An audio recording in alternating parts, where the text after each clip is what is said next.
आज हम लोग पढ़ेंगे निगमित संप्रेषण के प्रकारों का विस्तृत वर्णन। चलिए देखते हैं। निगमित संप्रेषण एक स्वस्थ संगठनात्मक परिवेश का निर्माण करता है। किसी भी संगठन अथवा संस्थानों में कर्मचारियों, साझेदारों, संचार माध्यमों तथा ग्राहकों की जानकारी साझा करने के अलावा विशेषज्ञों तथा सामान्य जानकारी रखने वाले व्यक्तियों को विभिन्न प्रकार के लोगों की जानकारी का प्रचार करना होता है। निगमित संप्रेषण ब्रांड का सृजन तथा रखरखाव के साथ साथ संगठन की प्रतिष्ठा को बनाए रखता है।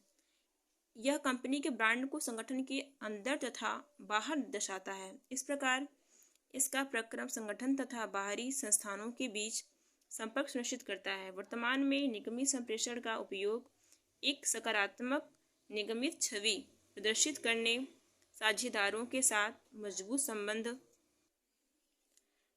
बनाने, जनता को नए उत्पाद तथा उपलब्धियों की जानकारी देने हेतु जनसंपर्क साधन के रूप में किया जाता है।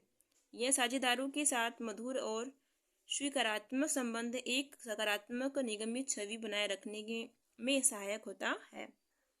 इसके बाद हम लोग का है कि जनसंपर्क के प्रकार। देखते हैं कि निगमित संप्रेषक निगमित जनसंपर्क विभाग एवं जनसंपर्क एजेंसियों द्वारा किए जाने वाले बहुत से प्रकारों में समानता होती है। इनके अधिकांश समान प्रकार निम्नलिखित हैं। पहला है जनसंपर्क नीति। निगमित जनसंपर्क नीति को विकसित तथा अनुशासित करना एवं इसे शीर्ष प्रबंधकों तथा सभी विभागों के साथ साझेदारी करना है। दूसरा है कि वक्तव्य और प्रेस विज्ञप्ति। अगला इसमें क्या होता है कि जनसंपर्क कर्मियों द्वारा निगमित वक्तव्य, प्रेस विज्ञप्तियों तथा अधिकारियों के अभाषण आदि तैयार किए जाते हैं। इस प्रक्रम में वे कंपनी उत्पाद तथा नीतियों को सकारात्मक छवि को निर्मित एवं प्रस्तुत करते हैं। प्रचार करना क्या है? जनसंपर्क कार्मिक संचार माध्यमों तथा समुदायों को कंपनी की गतिविधियों तथा उत्पादों संबंधी घोषणाएं प्रेषित करती हैं। प्रोत्साहन अभियान को योजना बनाकर संचार माध्यमों द्वारा उनका प्रचार करना तथा व्यापक रूप से प्रेस और लोगों के प्रश्नों का उत्तर देना भी इसका अति आवश्यक प्रकार होता है। संबंध बनाना क्या होता है? जनसंपर्क कार्मिकों में से सरकारी इकाइयों के साथ स्थानीय, राष्ट्रीय एवं अंतर्राष्ट्रीय संबंध बनाने के साथ साथ समाज के साथ भी अच्छे पड़ोसियों जैसे संबंध बनाने की अपेक्षाएं भी की जाती हैं।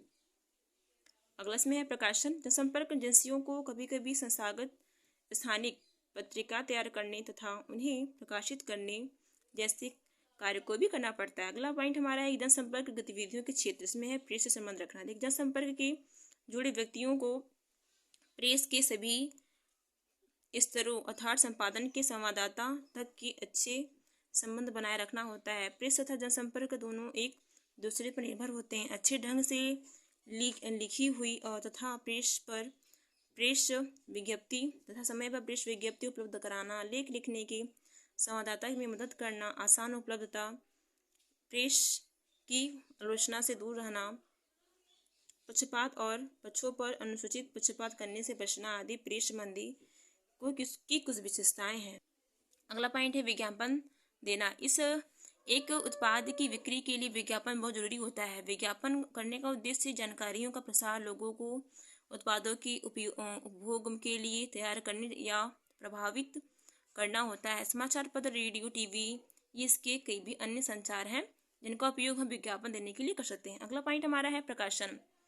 विवरणिकाएं, फोल्डर, प्रचार पुस्तिकाएं, परिपत्र, संस्थानिक पत्रिकाएं आदि इसकी सामग्री का प्रकाशन करने का दायित्व जनसंपर्क विभाग का होता है। अगला पॉइंट हमारा है अन्य माध्यमों से संपर्क। जनसंपर्क विभाग की प्रचारों के दायरों में श्रव्य, दृश्य संचार माध्यमों, फिल्मों, प्रदर्शनी, विज्ञापन, कठपुतलियां, लोकगीत आदि इसका उपयोग आते हैं। जनसंपर्क के सात सिद्धांत किसने दिया था? देखिए आर्थर पेज द्वारा अपने दर्शन के क्रियान्वयन के माध्यम के रूप में जनसंपर्क के सात सिद्धांतों को अभ्यास में लाया गया। कौन कौन सा है? सच बताना, सच बताइए, काम द्वारा सिद्ध कीजिए, ग्राहकों को सुनिए, आने वाले कल के लिए प्रबंध कीजिए, जनसंपर्क को इस तरह संचालित कीजिए कि जैसे कोई सारी कंपनियां उस पर निर्भर हैं। अगला पॉइंट है कि इसे समझिए कि कंपनी का वास्तविक चरित्र इसके लोगों द्वारा प्रदर्शित होती है। 7वां इसमें है कि शांत, धैर्यवान और प्रसन्नचित्त रहिए, जिससे क्या होगा, आपकी कंपनी इसमें बढ़ेगी। तो ये रहा आपका वीडियो। चलिए आपसे मिलते हैं नेक्स्ट वीडियो में। Thank you.